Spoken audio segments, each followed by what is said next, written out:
Bonjour Laurence Trochu. Bonjour. Voilà, je rappelle que vous êtes députée européenne, que vous siégez au groupe ECR, donc membre d'Identité et Liberté, et que vous avez décidé de marcher hier dans les rues de Paris à la rencontre des Français pour leur apprendre que bientôt ils allaient manger de la farine d'insectes sans même le savoir.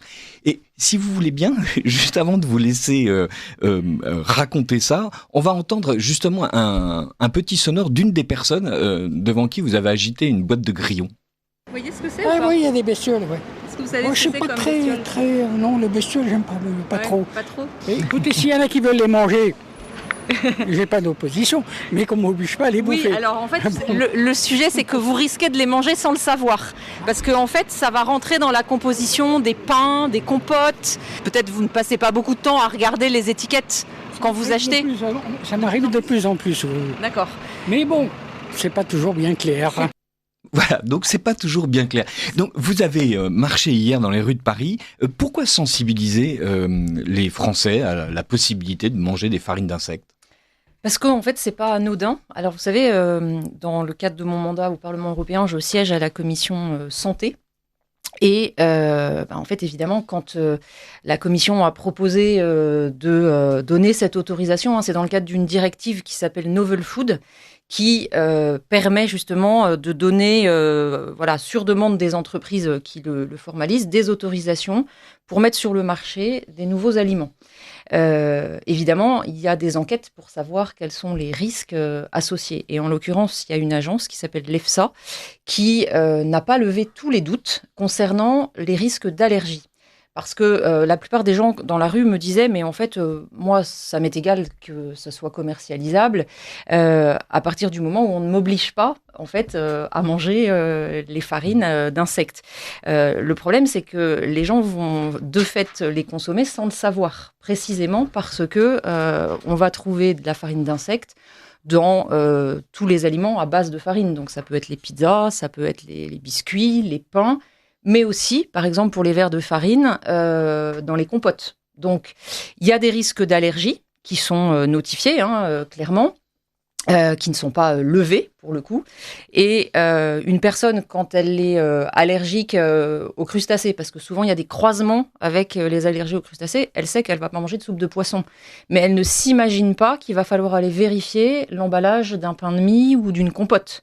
Et je pense, par exemple, aux enfants, parce qu'on a interrogé des mamans avec des jeunes enfants dans les poussettes. Évidemment qu'elles vont être très attentives à cela et elles déplorent le manque de transparence. On va d'ailleurs entendre la maman.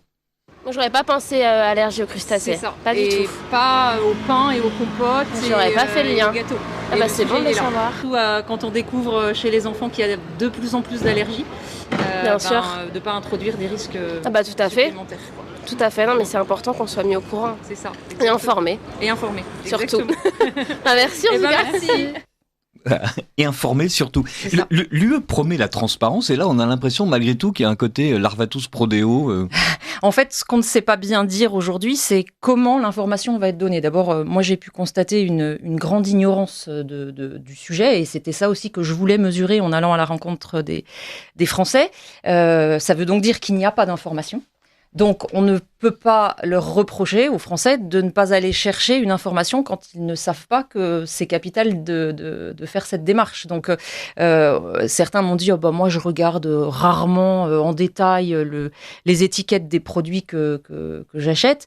Mais le problème, c'est que, on ne sait pas comment l'information va être donnée. Est-ce que ça va être le nom latin de l'insecte qui va être retranscrit sur l'étiquette de l'emballage?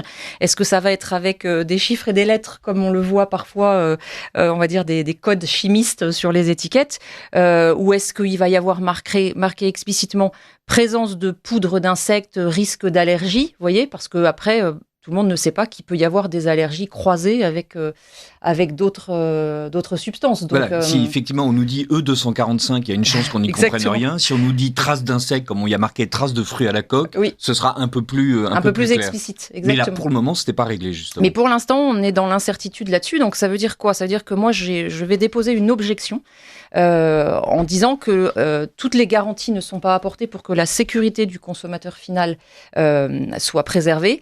Et donc, je demande qu'un délai soit requis pour que nous ayons le temps de faire toute la clarté sur le dossier et que l'agence en charge des études, une agence composée d'experts, amène plus de critères qui nous garantissent la sécurité alimentaire. Ces farines d'insectes, vous le soulignez au début de votre intervention, rentrent dans le cadre d'un programme Novel Food où il s'agit d'imaginer les nourritures de demain. Et donc, quel est l'objectif, la philosophie de ce programme ? Alors, Novel Food, c'est effectivement une directive qui rentre dans un état d'esprit qui est celui de la Commission européenne concernant l'agriculture en général, concernant l'environnement. On parle beaucoup du Green Deal. L'idée, c'est de considérer que ces insectes, ils ont un avantage qui est de fournir de la protéine autre que la protéine animale classique qu'on a notamment par l'élevage. Vous voyez, donc, c'est de considérer que les insectes vont avoir moins d'impact sur l'environnement et sur l'émission de CO2 que les vaches, les ovins, etc. Donc ça rentre dans cette directive, vous voyez, qui veut finalement réglementer ce qu'on a aussi le droit de manger par rapport au respect dû à la planète. Voilà, l'état d'esprit général, il est là. Et d'ailleurs, j'ai été frappée hier, plusieurs personnes m'ont dit c'est pas notre modèle culturel de manger des insectes. On sait que dans certains pays d'Asie et d'Afrique, évidemment, ça fait partie de la nourriture du quotidien. Oui, Saint Jean-Baptiste se nourrissait de sauterelles dans le désert. Exactement. Et j'ai bien aimé cette remarque, c'est de dire, on a aussi une tradition culinaire à défendre, on a aussi un modèle gastronomique à défendre. On n'a pas envie d'être là encore dans l'alimentation, dans cet état d'esprit globalisé, mondialisé, où finalement on vient casser aussi des traditions. Alors, ce qu'il y a de remarquable, c'est que d'un côté, on nous explique que les farines d'insectes vont permettre non seulement de faire en sorte que les petits veaux, les petites vaches et les petits moutons ne meurent pas pour être dévorés par d'effroyables carnassistes, mais en même temps, on nous explique par exemple que Insect, la start-up française qui a été le fleuron en fait de cette nouvelle nourriture est en train de se casser la figure et que celles qui étaient en deuxième et troisième rang ne sont pas elles-mêmes si assurées. Autrement dit, on nous impose une farine d'insectes sans être certain que l'outil industriel est là et comme d'habitude, on a l'impression que on met la charrue avant les bœufs. C'est ça. En fait, il y a eu, je pense, dans cette histoire triste d'une entreprise qui fait faillite, peut-être l'idée que en allant créer l'offre, on allait susciter la demande. Et en l'occurrence, la réalité est tout autre.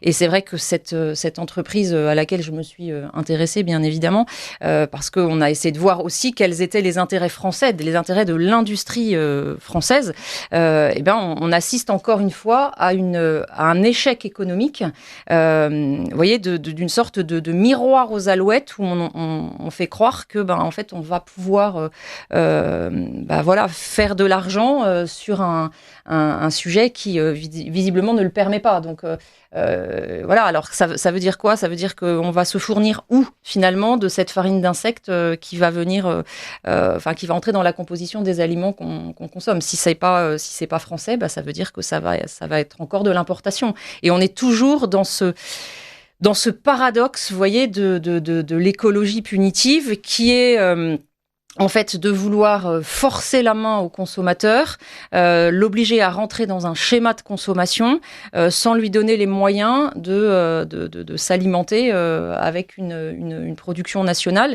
Et finalement, on sait très bien que les importations aussi ont leur rôle dans la consommation carbone. Et donc, on nage en plein paradoxe. Mais c'est ça sur les farines d'insectes, c'est ça sur l'automobile, c'est ça sur les panneaux photovoltaïques ou les éoliennes. C'est-à-dire qu'on perd de vue que pour qu'il y ait des éoliennes qui tournent dans nos belles campagnes, et qui d'ailleurs les défigurent, on a une production qui est en Chine, et puis la Chine, évidemment, que quand elle produit et qu'elle a besoin d'électricité pour sa propre industrie, elle la produit pas avec des éoliennes, elle la produit avec du charbon. Donc, si vous voulez, on est dans une contradiction permanente autour de, on va dire, tout ce qui rentre dans le Green Deal. Vous citiez les ZFE. Alors, justement, je trouve que c'est un très bon exemple puisque on a un mauvais argument idéologique et écologique pour défendre une mesure totalement idéologique, puisque Pierre Meurin d'ailleurs là était venu le dire sur notre antenne. Voilà, ce ne sont pas les moteurs qui produisent le plus de particules fines, ce sont les plaquettes de frein, ce sont les pneus. Exactement. Et d'ailleurs, qu'est-ce que vous pensez du fait que son amendement a réussi à... Alors il a réussi, effectivement, c'est une belle victoire en commission.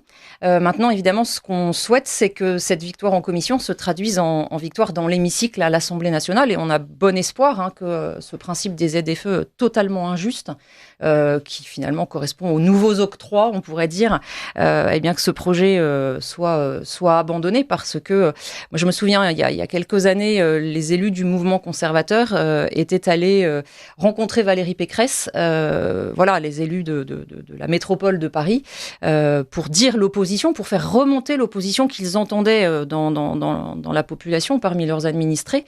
Ça avait eu assez peu d'écho parce que de fait, souvent les élus régionaux sont dans cette même logique en fait du Green Deal et rentrent dans des schémas, si vous voulez, où au nom de la planète, on en vient à ne plus voir les besoins de nos plus proches, voyez, de ceux qui nous environnent directement. Et on sait très bien qu'il y a dans ces ZFE, il y a évidemment un enjeu social qui est absolument énorme. Et c'est ça que moi je veux interroger aussi au Parlement européen. C'est le coût, pas simplement économique des mesures, mais c'est le coût social, c'est-à-dire comment finalement les populations sont impactées de manière assez désastreuse pour certaines personnes par des décisions qui sont prises au nom de la planète. Au nom de la planète. Et revenons justement sur cette histoire alimentaire. Il s'agit de protéger la planète en faisant en sorte que l'impact environnemental de la culture des insectes soit moindre que celle de la culture du mouton.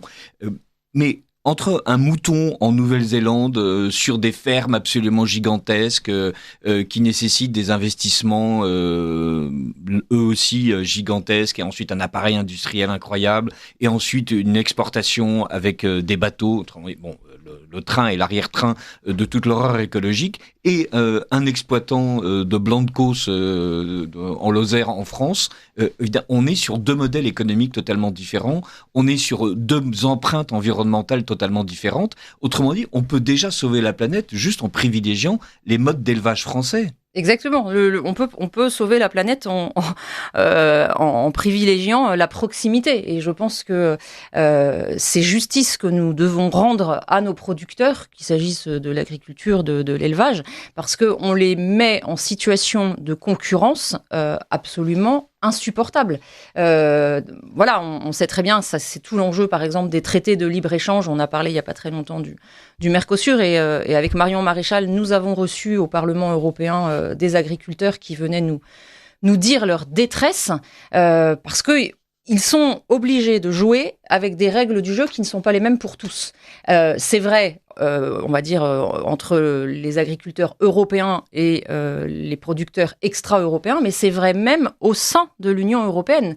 Ils ne jouent pas tous avec les mêmes règles du jeu parce que en France, nous sommes les champions de ce qu'on appelle la transposition, c'est-à-dire le fait de laver plus blanc que blanc, de prendre les normes fixées par l'Union européenne et d'y ajouter des normes françaises. Donc évidemment, il y a une totale distorsion, il y a une concurrence complètement déloyale et il ne faut pas s'étonner dans ces cas-là que les prix français ne soit pas compétitif et que au final le choix du consommateur qui évidemment lui aussi est inquiet de son porte-monnaie se porte sur des produits qui viennent d'ailleurs.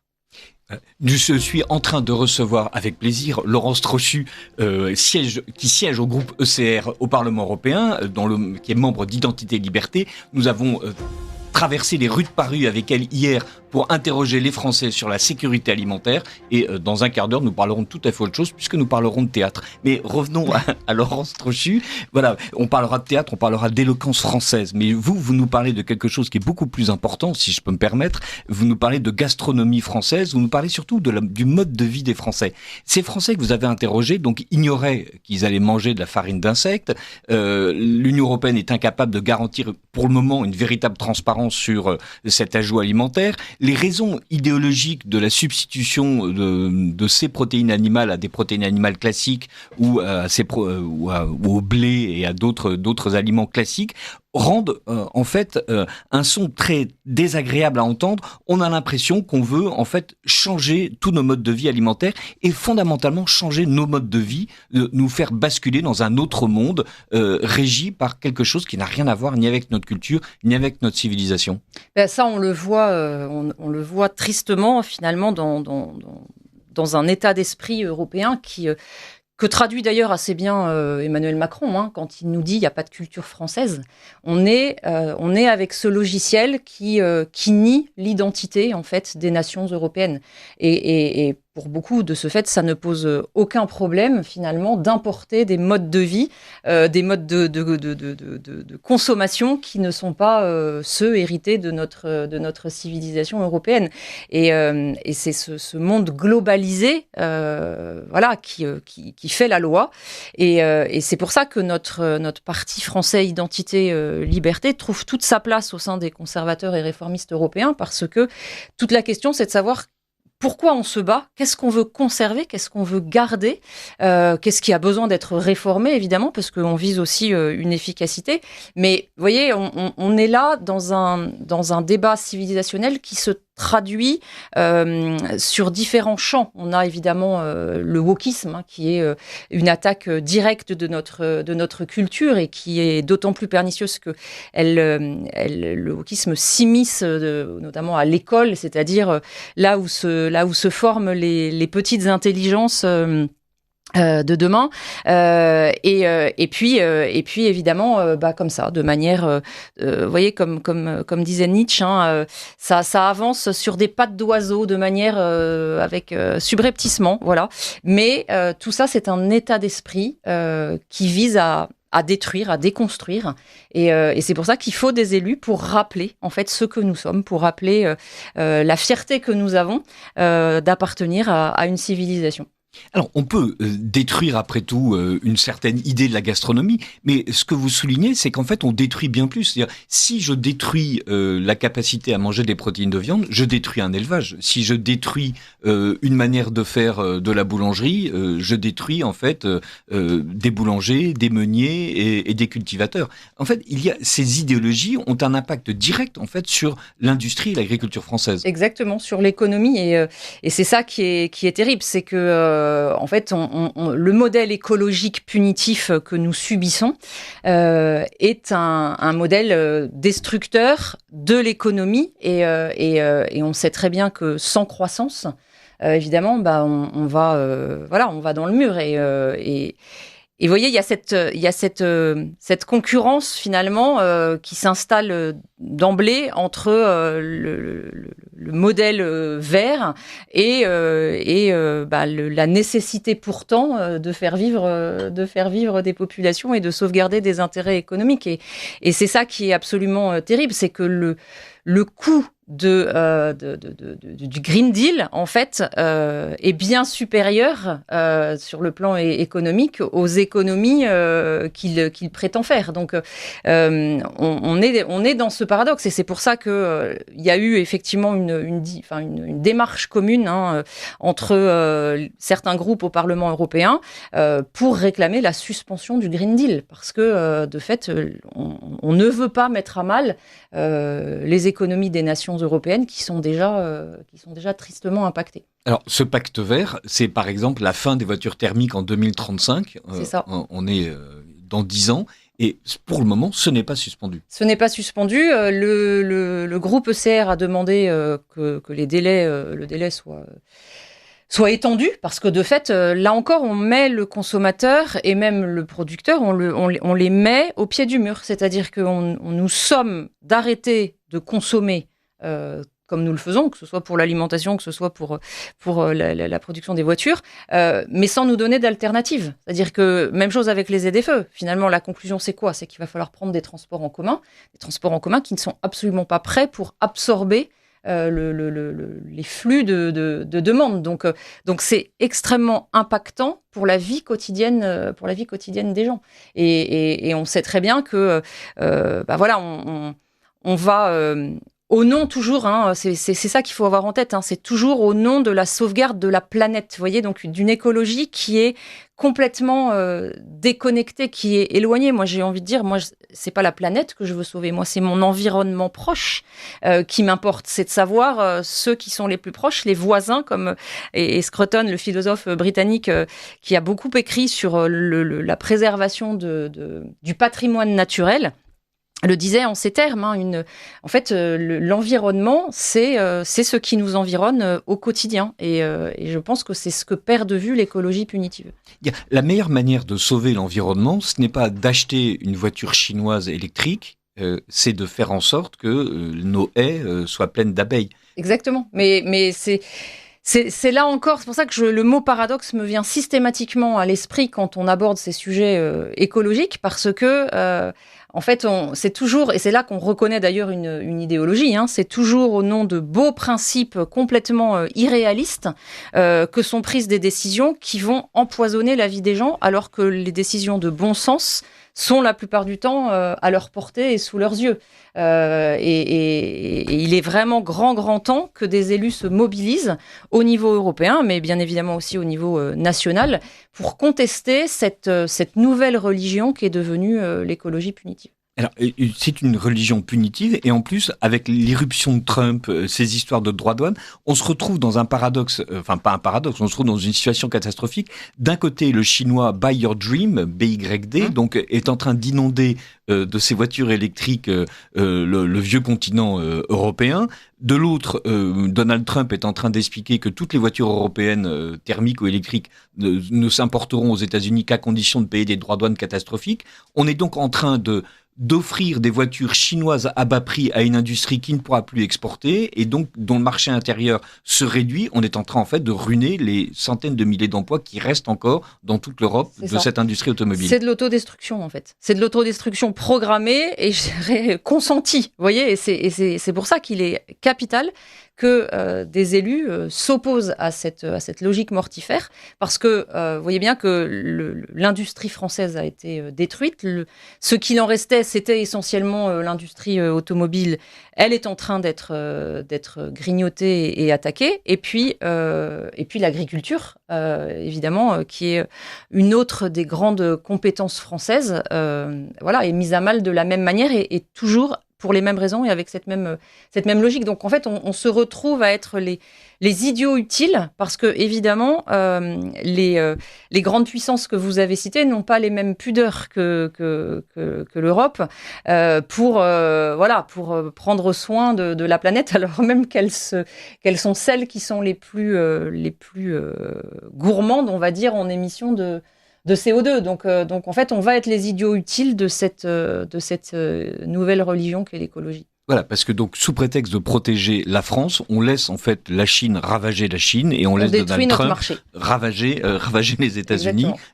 Mais c'est pas grave, nous serons pauvres et avec une France préservée de tout le reste. On est absolument stupéfait. Et malgré tout, vous avez souligné à quel point donc ce pacte vert était nocif. Emmanuel Macron et ses troupes prétendent brusquement, eux aussi, trouver que ce pacte vert est nocif, qu'il faut des moratoires. Il y a une espèce de réveil nationaliste d'Emmanuel Macron et de ses troupes. On y croit au Parlement européen ? Où est-ce qu'on le voit d'ailleurs au Parlement européen ? Vous savez, je vous parlais tout à l'heure du Mercosur. Moi, j'ai déposé des amendements justement visant à garantir la réciprocité des normes. Ces amendements n'ont pas été votés par les élus du groupe Renew, donc les élus d'Emmanuel Macron. Valérie Hayé. Exactement. Et pendant ce temps-là, c'était peut-être à 24-48 heures d'écart, au Parlement français, parce qu'il y avait les agriculteurs dans la rue, les macronistes clamaient bien sûr qu'il fallait s'opposer au Mercosur. Donc c'est ce fameux en même temps qui ruine la France depuis 10 ans et dont on a été là les témoins sidérés parce que de fait les députés européens de Renew n'ont pas voté ce qui aurait garanti cette réciprocité des normes. Comment est-ce que Valérie Hayé, le petit soldat de Macron, justifie le fait qu'elle ne vote pas des arguments des amendements qui, en théorie, vont dans le sens de son maître? Elle s'est bien gardée de faire la moindre communication sur ce vote. Et pour la petite histoire, on a su que, de fait, dans les équipes des députés Renew du Parlement européen, ils étaient quelque peu ennuyés parce que, en fait, ils ne voulaient pas voter une mesure qui était proposée par une députée ECR. Mais oui, il ne s'agit pas de sauver les Français, il s'agit d'établir un cordon sanitaire. Exactement. On est quand même stupéfait de voir à quel point la France, au Parlement européen, décide de ne jamais être française, mais d'être toujours politique au sens le plus partisan du terme. Alors ça, c'est un peu en train d'évoluer malgré tout. Et c'est là qu'on voit le rôle capital de CR, parce que vous avez parlé de cordon sanitaire, mais le cordon sanitaire s'applique en réalité assez peu vis-à-vis du groupe ECR qui a cette capacité à être un groupe pivot, c'est-à-dire à réunir sur un texte des élus qui ne voteraient pas ensemble. Je pense particulièrement à des élus du PPE, donc qui est le groupe du centre droit au Parlement européen, dans lequel il y a la délégation des Républicains avec François-Xavier Bellamy, et puis des élus du Rassemblement national qui siègent, eux, dans le groupe des Patriotes. Et souvent, on observe que quand l'initiative d'un texte est celle de CR, on réussit à faire voter des élus de ces deux groupes qui, traditionnellement, ne se parlent pas. Espérons que vous allez pouvoir continuer sur bien d'autres sujets à le faire. Revenons un tout petit peu sur ce que vous avez dit tout à l'heure sur la solution, c'est de prendre les transports en commun. Quand on prend les transports en commun, vous l'avez souligné, il faut d'abord qu'il y ait un réseau de transports en commun. Donc évidemment, on ne parle même pas d'un réseau de transports en commun électrique, puisque on multiplierait les difficultés. Il y a quelque chose qui est sous-jacent, c'est si je prends un transport en commun, je suis assujetti à des horaires que je n'ai pas décidés. En fait, on me force à manger de la farine d'insectes, on me force à ne pas prendre ma voiture qui pollue, on me force à ce moment-là à choisir des horaires qui ne sont pas les miens, donc autrement dit, il y a un enrégimentement absolument incroyable. Vous savez, on s'appelle Identité, Liberté, et je pense que le nom de notre parti traduit bien nos deux grandes préoccupations. L'identité, on en a parlé, c'est la défense de notre civilisation, de notre culture, de notre mode de vie.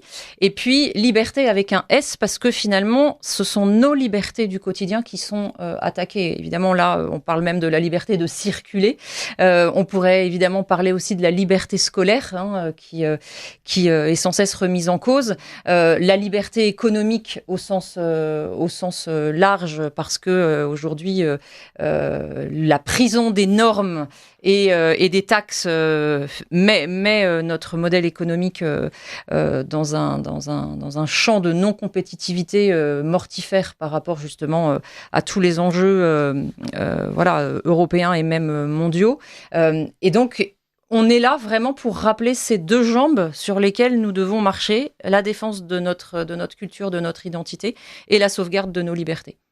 Merci beaucoup Laurence Trochu. Vous avez, je le rappelle, donc marché dans les rues de Paris avec vos deux jambes à la rencontre des Français pour leur demander ce qu'ils pensent des farines d'insectes. Est-ce que vous comptez recommencer comme ça ces sondages impromptus sur d'autres sujets ? Oui, parce que c'est une bonne manière, je dirais, d'intéresser les Français aussi à ce qui se passe au Parlement européen, qui paraît de fait assez loin. Mais il faut vraiment avoir en tête que tout ce qui se décide au Parlement européen arrive ensuite et est décliné dans les parlements nationaux. Donc j'estime qu'on a aussi en tant qu'élu, on a aussi ce rôle d'information peut-être même de lanceur d'alerte, d'une certaine manière, et que prendre l'avis des Français vient éclairer aussi les choix de vote que nous avons à faire si nous voulons vraiment porter les intérêts des Français, parce que c'est pour ça aussi que j'aime à dire que je ne suis pas député européen, mais que je suis député français au Parlement européen. Eh bien, merci mille fois Laurence Trochu. Donc, je rappelle, et vous pourrez suivre ça sur la chaîne YouTube de Ligne Droite, Laurence Trochu a marché dans les rues de Paris en montrant des grillons aux Français qui étaient très étonnés de savoir qu'ils allaient en manger dans leur croissant. Merci beaucoup Laurence Trochu et à très bientôt sur Radio Courtoisie.